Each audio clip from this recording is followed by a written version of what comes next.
بسم اللہ الرحمن الرحیم۔ پیارے دوستوں، مدینہ شریف کی گلی گلی چپا چپا مسلمانوں کے لیے بہت مقدس ہے، کیونکہ اللہ کے پیارے نبی حضرت محمد صلی اللہ علیہ وسلم جس گلی اور جس محلے سے گزرے پھر وہ جگہ کوئی عام جگہ نہیں ہو سکتی ہے۔ یاد رکھیں، مدینہ شہر میں موجود مسجد قباء میں اس وقت کھدائی کا کام شروع ہے، یعنی کہ اس وقت مسجد قباء میں کھدائی ہو رہی ہے، لیکن کھدائی کے دوران میں مسجد قباء میں اللہ کا ایسا معجزہ دیکھنے کو ملا ہے، یعنی کہ کھدائی کے دوران 1400 سال بعد ایسی چیز ملی ہے کہ جسے دیکھ کر وہاں پر موجود ہر کوئی سبحان اللہ اللہ اکبر کہہ اٹھا۔ اور یہی نہیں، اس چیز کو دیکھ کر یقیناً آپ بھی حیران ہو جاؤ گے۔ پیارے ناظرین، جو چیز اس وقت مسجد قباء میں کھدائی کے دوران ملی ہے، اسے دیکھ کر انسان یہ ماننے پر مجبور ہو جاتا ہے کہ اللہ جو چاہے وہ کر سکتا ہے، اس کے آگے کوئی بھی چیز ناممکن نہیں ہے۔ یاد رکھیں، مسجد قباء مدینہ شہر میں قائم ہونے والی پہلی مسجد ہے، جبکہ دنیا میں تعمیر ہونے والی تیسری بڑی مسجد ہے۔ اس روئے زمین پر جو سب سے پہلی مسجد تعمیر کی گئی اسے خانہ کعبہ کہا جاتا ہے، دوسری مسجد یعنی مسجد اقصی اور تیسری مسجد مسجد قباء ہے۔ سعودی حکومت اس جگہ کو بہت خوبصورت بنانے جا رہی ہے، یہی وجہ ہے کہ اس وقت مسجد قباء کے آس پاس بے شمار مزدور کام کرنے وہ لگے ہوئے ہیں۔ اس کے علاوہ اس مسجد کی اہمیت اس وجہ سے بھی بہت خاص ہے کہ جو شخص مدینہ میں جا کر اس جگہ پر 2 رکعت نفل ادا کر لیتا ہے تو اسے ایک عمرہ کرنے کا ثواب ملتا ہے۔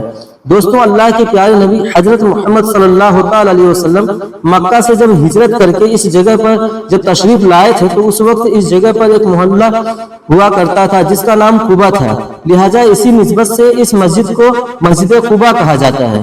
مسجد قباء مسجد نبوی سے تقریباً 4 یا 5 کلومیٹر کی دوری پر ہے۔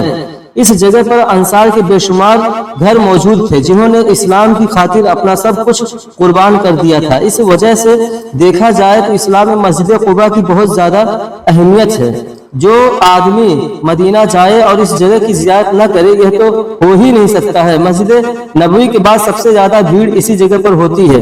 اس بستی کے لوگوں کو جب اس بات کا پتہ چلا کہ اللہ کے پیارے نبی مدینہ تشریف لانے والے ہیں تو یہاں کے لوگ صبح صبح ہی آپ کے استقبال کے لیے اس جگہ پر پہنچ جاتے، پھر دوپہر تک آپ کا انتظار کرتے رہتے، لیکن پھر جب دھوپ نکل آتی تو یہ لوگ واپس اپنے گھر کو چلے جاتے۔ ادھر اللہ کے پیارے نبی مکہ میں اسلام کی تبلیغ کر رہے تھے تو اس وقت پورے عرب میں یہ بات پھیل گئی تھی کہ مکہ میں ایک ایسا شخص آیا ہے جنہوں نے نبوت کا وعدہ کیا ہے، دعویٰ کیا ہے۔ اس کے بعد مدینہ کے کچھ لوگ جب حج کے لیے مکہ گئے تو وہاں پر ان کی ملاقات اللہ کے پیارے نبی سے ہوئی۔ آپ نے وہاں پر ان لوگوں کو اللہ کے دین کی دعوت دی تو اس وقت 8 لوگوں نے اسلام قبول کر لیا تھا۔ پھر دوسرے سال حج کے دوران 12 لوگوں نے اسلام قبول کیا تھا۔ اس وقت مدینہ کے تمام لوگوں کا امیر اسد بن سکارہ کو بنایا گیا تھا، جبکہ مسیف بن عمر کو ان لوگوں کے ساتھ میں بھیجا گیا تھا تاکہ وہ ان لوگوں کو دین کی باتیں سکھائے۔ یاد رکھیں، یہ مسلمانوں کے پہلے قاری تھے جنہوں نے مدینہ میں آ کر نماز پڑھانا شروع کیا تھا۔ موسیٰ بن عمر کے ہاتھوں مدینہ کے سردار سعد بن معاذ اور ان کے چاچا نے اسلام قبول کیا تھا۔ ان کے اسلام میں آنے کے بعد میں مدینہ میں بڑی تیزی کے ساتھ میں اسلام پھیلتا چلا گیا۔ پھر حج کے موقع پر جب کچھ صحابہ کرام اللہ کے پیارے نبی سے ملاقات کے لیے گئے تو اس وقت مدینہ میں کامیابی کی خبر کو سن کر اللہ کے پیارے نبی بہت خوش ہوئے۔ پھر تیسرے حج کے موقع پر 37 مردوں نے اور 6 عورتوں نے اسلام قبول کیا۔ پھر یہ لوگ اصرار کرنے لگے کہ آپ مدینہ تشریف لے آئے۔ حضرت عباس جو کہ اللہ کے پیارے نبی کے چچا تھے وہ اس وقت تک ایمان نہیں لائے تھے، یعنی کہ وہ مسلمان نہیں ہوئے تھے۔ وہ کہنے لگے کہ تم لوگ اللہ کے پیارے نبی سے وہی وعدہ کرنا جس کو تم پورا کر سکو، ورنہ کوئی وعدہ مت کرنا۔ اس کے بعد تمام لوگوں نے اپنا وعدہ پورا کرنے کے عہد کر لیا۔ پھر اللہ کے پیارے نبی نے فرمایا، ایک اللہ کی عبادت کرو، اس کے ساتھ میں کسی کو شریک نہ ٹھہراؤ۔ یہ سن کر ایک انصاری پوچھنے لگے، اگر ہم ایسا کریں گے تو ہمیں کیا ملے گا؟ تو آپ نے فرمایا کہ اس کے بدلے میں تمہیں جنت ملے گی۔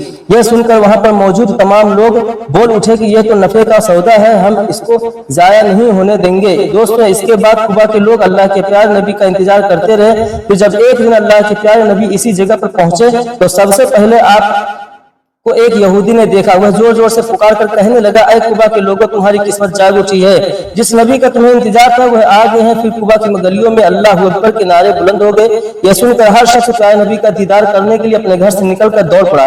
قباء میں ہر طرف لوگ ہی لوگ نظر آنے لگے۔ اتنے میں حضرت ابوبکر صدیق ایک باغ سے اللہ کے پیارے نبی کو ساتھ لے کر باہر نکلے. انہوں نے ایک چادر کے ذریعے سے اللہ کے پیارے نبی پر سایہ کیا ہوا تھا. یہ دیکھ کر قبا کے لوگوں کو پتہ چل گیا کہ ان میں سے محمد کون ہے.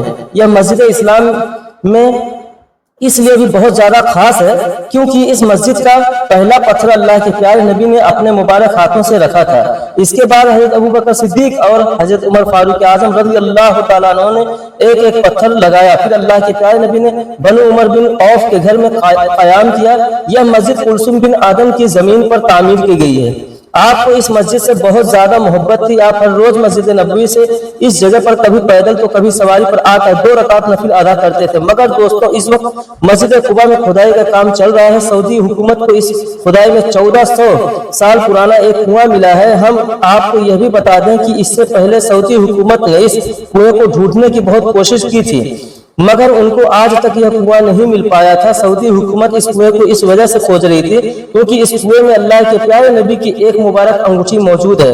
اس کنویں کو بیر العرش بھی کہا جاتا ہے. سعودی حکومت نے مسجد قباء کے چپے چپے میں کھدائی کروائی تھی تاکہ اس کنویں کو ڈھونڈا جا سکے مگر سعودی حکومت کو ہر بار ناکامی ہی ہاتھ لگی. لیکن اب اچانک سے اس کنویں کا مل جانا یقیناً یہ اللہ کا ایک بہت بڑا معجزہ ہے کیونکہ اللہ کے پیارے نبی کی انگوٹھی اسی کنویں میں موجود ہے جس پر پیارے نبی کا اسم گرامی لکھا ہوا ہے. یاد رکھیں جب اللہ کے پیارے نبی اس دنیا سے رخصت ہوئے تھے تو اس کے بعد یہ انگوٹھی حضرت ابوبکر صدیق کے پاس چلی گئی تھی. وہ اس انگوٹھی کے ذریعے ہی مہر لگاتے تھے. اس کے بعد یہ انگوٹھی حضرت عمر فاروق اعظم رضی اللہ عنہ کے پاس چلی گئی تھی. انہوں نے بھی اس انگوٹھی کے ذریعے سے ہی مہر لگائی. پھر جب حضرت عثمان غنی کا دور شروع ہوا تو پھر یہ انگوٹھی اس کنویں میں گر گئی تھی جس کے بعد مسلمان ایک دوسرے کے دشمن بنتے چلے گئے. یاد رکھیں مسجد قباء میں یہ کنواں ایک یہودی کا تھا جس کا نام عریش تھا. اس وجہ سے اس کنویں کو بیر العریش بھی کہا جانے لگا.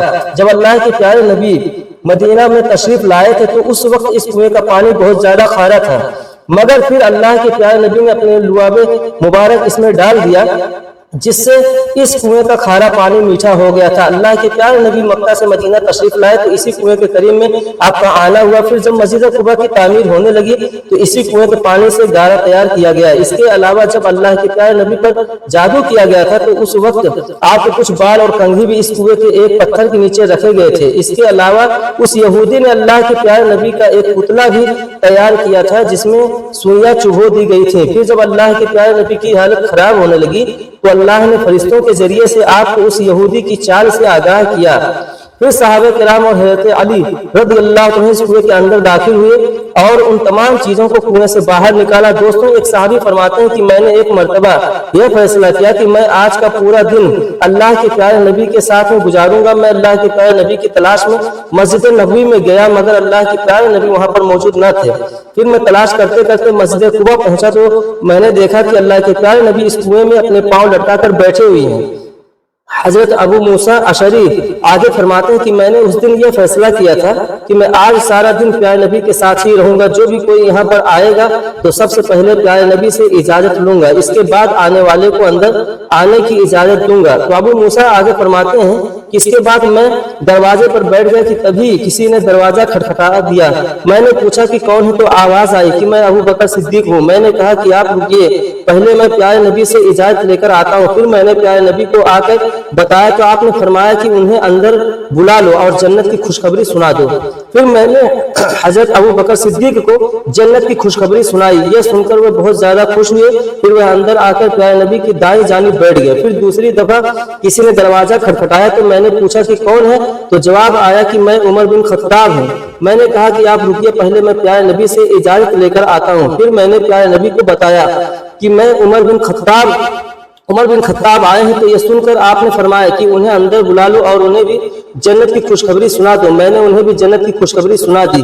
پھر وہ اندر آئے اور آ کر پیارے نبی کی بائیں جانب بیٹھ گئے. اس کے بعد ابو موسیٰ اشعری کہتے ہیں کہ پھر میں دروازے پر آ کر بیٹھ گیا. ابھی میں بیٹھا ہی تھا کہ اتنے میں کسی نے پھر سے دروازہ کھٹکھٹا دیا. میں نے پوچھا کون ہے تو آواز آئی کہ میں عثمان بن عفان ہوں. تو پھر میں نے جا کر پیارے نبی کو بتایا تو آپ نے فرمایا کہ انہیں بھی اندر آنے کی اجازت دے دو اور انہیں بھی جنت کی خوشخبری سنا دو اور ساتھ ہی انہیں اپنے اوپر ہونے والے فتنے فساد کے بارے میں بتا دو. اس کے بعد ابو موسیٰ اشعری کہتے ہیں کہ میں حضرت عثمان بن عفان کو خوشخبری سنا دیا.